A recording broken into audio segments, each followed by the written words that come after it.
Purple Robe here, and this is a short story called Voodoo Revenge. I actually need to think of a better title for this. This story is about Voodoo Revenge, but that shouldn't necessarily be the title. So, I've decided, if you get through the story and you like it, or even if you get through the story and you didn't like it, on the other side, throw in the comments something, a good title. In fact, a lot of my short stories could use better titles. So if you got them, throw them in the comments. Check out the story. It was him. Pierre would have bet his life on it. Luckner Gambron, the vampire of the Caribbean, was eating a Big Mac and fries at McDonald's on Ocean Drive. Pierre's eyes flicked about the restaurant. Not only was he the only Haitian, he was the only black at all, beside Gambron. He quickly ducked away and ended up hiding behind a clump of bushes that gave him a good view through the window of the man who had stolen everything from him nearly 15 years before. Luckner Gambron wasn't just a Tonton Magout. He was the Tonton Magout himself, the Uncle Gunnysack, the boogeyman who roamed the streets at night and made people disappear by stuffing them in his bag. This was Francois Duvalier's right-hand man, Minister of Defense, as well as the Interior for most of the 60s in the impoverished country of Haiti. This was the man responsible for the death of everyone in Pierre's family. As he thought about it, their faces raced through his mind. Mother, father, Aunt Galine, Uncle Huot, Grandpapa, Grandmère, sisters Marguerite, Louise, Aniennes, brothers Louis, Irvin, even Irvin's friend Joseph, who was just visiting from Port-au-Prince, all dead. One of the Tonton Magouts had counted the heads of his family members, and stopped at a dozen, which was his sister Louise. "There's one left," he told Gambron. "Shall we take him too?" Gambron had leaned down and put his face so close to Pierre's, their noses almost touched, and he said, "No, you baba, they're only paying for 12. You think I'd give them one for free?" He stood up and added, "He'll be around for the next batch." Just like that, Pierre's entire family was loaded on a truck, and he was alone. That was 1972. Pierre was 10 years old. The people who had taken him in had used a homemade wooden raft to travel the nearly 700 miles to Florida less than a year later. They took Pierre with them, even though he was terrified of the water, and kicked and screamed until they were far out enough that he realized that the ruckus he was making could only help to tip over their makeshift boat and do nothing else. The Coast Guard had picked them up 4 days later, almost 100 miles from their destination, and then it had been 9 months in a detention camp before they were allowed access to the United States of America. That was a dozen years ago, and Pierre's life had taken no turns for the better. The beginning of the Reagan era, though prosperous for many, was not helping him. He lived in squalor in Miami, struggling to learn English and make his way in the new land where people despised him. His one piece of luck being able to secure employment scrubbing floors in a wealthy area of Miami Beach, which was why he was even in that neighborhood to begin with. Gambron had finished his meal, and he was on the move. Luckily, he was on foot, for Pierre only had a bicycle. He left it locked up and trailed the Haitian exile at a distance as he treaded inland a few blocks and entered a huge corner house, slamming the door behind him. Pierre committed the address to memory and then made his way back to his bike. Tonton Magout sure had a big enough house, thought Pierre. He should. He'd made a fortune off the blood of the Haitian people. Literally. Because of the country's high rate of disease and high infant mortality, the blood of Haitians who made it to adulthood became extremely rich in antibodies and was thus highly coveted by American hospitals and laboratories. During the year and a half after President Duvalier's death in 1971, and before his exile, Gambron's company, Hemo-Caribbean, sold not only blood abroad, but also cadavers to universities and medical schools. It was whispered that many of those bodies sold were still alive when they were chosen for export. Pierre could attest to the validity of those whispers, and so could every member of his family, including his brother's best friend Joseph. But what to do? Pierre pedaled his bike into the deepest, darkest part of Le Petit Haiti, in the poorest section of the inner city of Miami. At a wooden shack beside a derelict building, he lay his bike on the dead grass and made for the door. There was nothing to padlock his transportation to, but it hardly mattered. Nobody would dare steal anything from the lawn of Maman Solil. In fact, few had the courage to come to her abode at all.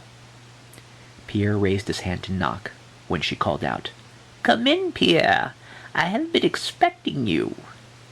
He was too terrified by being there in the first place to be even more frightened by the troubling questions her words brought. He entered the ramshackle dwelling. It was dark, despite the fact that he'd come at noon, and fairly cool, though the Florida heat and humidity was stifling on the other side of the wall.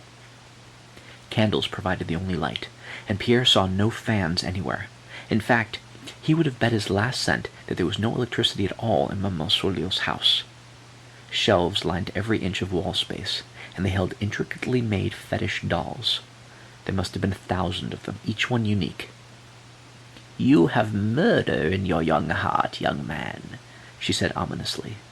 Maman Soleil was much younger looking than Pierre had expected. She sat in the middle of her parlor, rocking slowly back and forth on a chair made for such a purpose. Her dark skin was smooth, her hair long and silky. "How do you know who I am?" he asked her simply. "There is not much that Maman Soleil does not know." She paused and turned her face to the side while taking a deep breath. For the briefest moment, Pierre saw a woman more ancient than the Grim Reaper. The illusion dispelled when she faced him again. "You seek forbidden knowledge." It was an accusation. He killed everyone I loved, for money." "Still, what you desire can be known only by Beaucourt. Are you Beaucourt?" A Beaucourt was a sorcerer who served the lowest spirits with both hands, and thus could practice white and black magic. In the Haitian Voodoo religion, Beaucourt were basically mercenaries. Of course, Pierre was not Beaucourt. Truth be told, he didn't really believe in voodoo at all. Still, from all the stories he'd heard of Maman Soleil, if anyone had supernatural powers that could accomplish what he wanted, it was her. And he told her so. A delicate and graceful hand reached up to stroke an amulet that hung at her neck. "Much that is Voodoo comes from faith. How do you expect the magic to work if you don't believe?" Pierre reached into his knapsack and withdrew every dollar he'd saved up in the 12 years he'd lived in America. He held it out toward the witch. "I have money," he coaxed. Was it a trick of the dim light, or did Maman Soleil's eyes flicker to the black slit pupils on gold irises of a serpent before returning to normal? Whatever it was, her attitude changed abruptly. "Do you have pencil and paper?" she asked. Pierre did. The old black mambo invited him to sit at her feet while she relayed to him the information he had just purchased. It took Pierre nearly a month to acquire all the components to create the potion, then another 2 weeks to practice and enact the rituals properly. Finally, he'd had to wait for the next full moon before it was completed, but eventually it was done. Maman Soleil had warned him that forbidden knowledge in the hands of an unbeliever could never come to any good. Would the potion work? He demanded. Oh yes, she stated in no uncertain terms. That was good enough for him. He stuffed the vial of Nikisi powder and Douange's doll in his pack and made his way back to the McDonald's on Ocean Drive. It wasn't difficult to locate Gambron's corner house again and ferret out an unlocked window on the side from which he could gain entrance. Now it was a matter of finding his prey in this immense palatial estate. Pierre put his hand in the stack and came out with a fistful of powder. Then he crept from room to room with the stealth of a viper, searching. Near the rear of the house, Pierre heard the sound of a television, and he made his way toward it. There was Gambron reclining in an easy chair, watching a French film with his VCR. Pierre had heard of these new machines that let a man view whatever he wanted from a small black box with a magic tape inside of it. He probably had cable on his television too, thought Pierre with jealousy. Pierre had never seen cable TV in his whole miserable life. Anger and revenge for the happy life stolen from him drove Pierre as he snuck up behind Gambron completely unnoticed and tapped the old man on the shoulder. Tonton Macout's head whipped around, startled, and Pierre blew his handful of powder directly into the man's face. Gambron coughed once, then sneezed, Achoo! And finally gripped the arms of his chair and froze, an expression of pure horror on his face. Pierre had him. But he was far from finished. He retrieved the Wangus doll from his pouch, and clutching it in his right hand, began the incantation and ritual dance that would snatch Luckner Gambron's soul and place it in the totem for Pierre to keep and do with as he pleased for all eternity.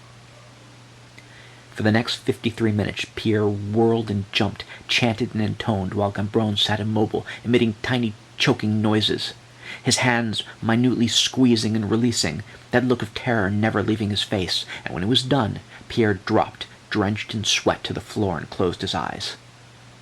When they opened, he gazed up at Gambron. There was a knock at the door. Gambron stood and left the room. He returned looking almost as terrified as previously. The old crone trailed him. Mama Solil bent at the waist to peer down at Pierre. "What is this, woman?" asked Gambron with restrained anger. "You told me I would not die until the next century, in '06. You said my death would be clean. My soul would be my own. I paid you a lot of money for that knowledge." "And you still live, do you not? Your soul is still your own, is it not?" "I can't imagine how," said Gambron, slowly calming himself. "I have seen this spell enacted before. Do not understand why it did not work." "But it did work," Mama Solil cackled. "It worked exactly the way it should when performed by one who is not Bokor." Pierre watched as Gambron sidled up to him and stared down, his eyes widening. He made the sign of the forked devil, and then quickly backed away. Suddenly rage overtook him, and he spat out, "This is your doing, Caplata! He could only have learned this from you!" Mama Solil merely laughed again. Placing her hands on her hips, she stared at Gambron, who was easily twice her size. "My business is my own," she stated by way of explanation. "But if you want to pay me, I can tell you all you need to know about the future, so you wouldn't need to worry your pretty little head about things that might otherwise upset you." "You said before that was forbidden knowledge," Gambron fired back. "Aye." "You think I'm crazy, Caplata? Only a fool would accept forbidden knowledge." Mama Solil gazed directly at Pierre.